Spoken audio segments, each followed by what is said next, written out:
చట్టం దాని పని చేసుకుంటుంది అది. మనం వదిలేమంటే పోలీసులు వదిలేరు కదా. నాకు ప్రేమ ఎక్కువైపోయి నాకు మా కొడుకుని వదిలేయండి అది వదలరు కదా వాళ్ళు. అంటే 20 కోట్ల రూపాయలు నష్టం వచ్చింది, 7 కంప్లైంట్లు వచ్చాయి, 7 కేసులు నమోదయ్యాయి అని ఆరోపణలు. కాబట్టి మనం ఏం చేయలేము. నాకే శక్తి లేదు, ఇప్పుడు వచ్చి తినలేదు, ఇప్పుడు అన్నం ఉంది ఇంట్లోనికి తినలేదు, ఏంటి చెప్తాం. నా పరిస్థితి బాగా. ఇంకోటి, ఒకవైపు ఈ పైరసీ సినిమాలు అప్లోడ్ చేసి జనాలకి నుంచి ఆయన ఎంటర్టైన్మెంట్ పెట్టి దాని ద్వారా ఎక్కువ కోట్ల వరకు గడిస్తున్నాడని ఒకటి. రెండోది బెట్టింగ్ యాప్స్, ఏవైతే జనాల్ని ముంచేసే బెట్టింగ్ యాప్స్ చెప్పినా 100 చెప్పినా నేను ఇదే చెప్తాను. ఎందుకంటే నాకు తెలిసింది అంటే జనాలకి మంచి చేయాలా చెడ్డ చేయాలా? ఎవరైనా మంచిగా చేయాలి, ఎవరైనా చట్టమైనా అదే చెప్తుంది, మనమైనా అదే చెప్తాం. మనకి ఏంటంటే మంది రవి వల్ల బెట్టింగ్ యాప్స్ ప్రమోషన్ వల్ల చాలామంది యువత ఆ బెట్టింగ్ యాప్స్ బలై పోగొట్టుకున్నారు, డబ్బులు పోగొట్టుకున్నారని ఆయన ఆరోపణలు ఉన్నాయి.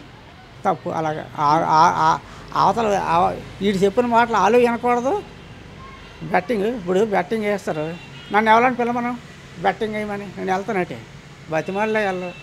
వేసిన వాళ్ళది తప్పే, బెట్టింగ్ వేసాడు ఇది తప్పే, నేను కాదు అన్నా. ఆ వేసిన వాళ్ళది తప్పే బెట్టింగ్. ఇప్పుడు కోడి పందాలు ఉంటాయి, అక్కడే ఆడుతారు, నేను వెళ్తానట్టే. నేను వెళ్ళను కదా, ఇక్కడే ఉంటాను.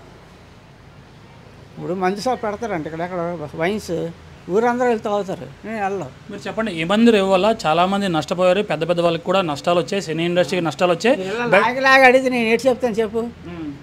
ఒక మాట మీకు చెప్పాను, అర్థం చేసుకోండి. మళ్ళా నష్టాలు వచ్చాయి, నేను ఏంటి చెప్పమంటే నన్ను ఏం చెప్పాను. నా చేతిలో ఏముంది. సమాజానికి మంచిగా చేయాలి కానీ చెడు చేయకూడదు, నేను చెప్పింది. మనం బాబు మా అబ్బాయి కదా వదిలేయమంటే వదిలేస్తారా చెప్పండి, వదలరు. మనం చెప్పిన తప్పు చేస్తే చర్యలు తీసుకోవాలి. అది చట్టం చేస్తుంది. అది ఎవరు చేసినా, మీరు చేసినా నేను చేసినా చేస్తుంది. అలా లేకపోతే ప్రజలు లోకం మీద ఉంటారటే.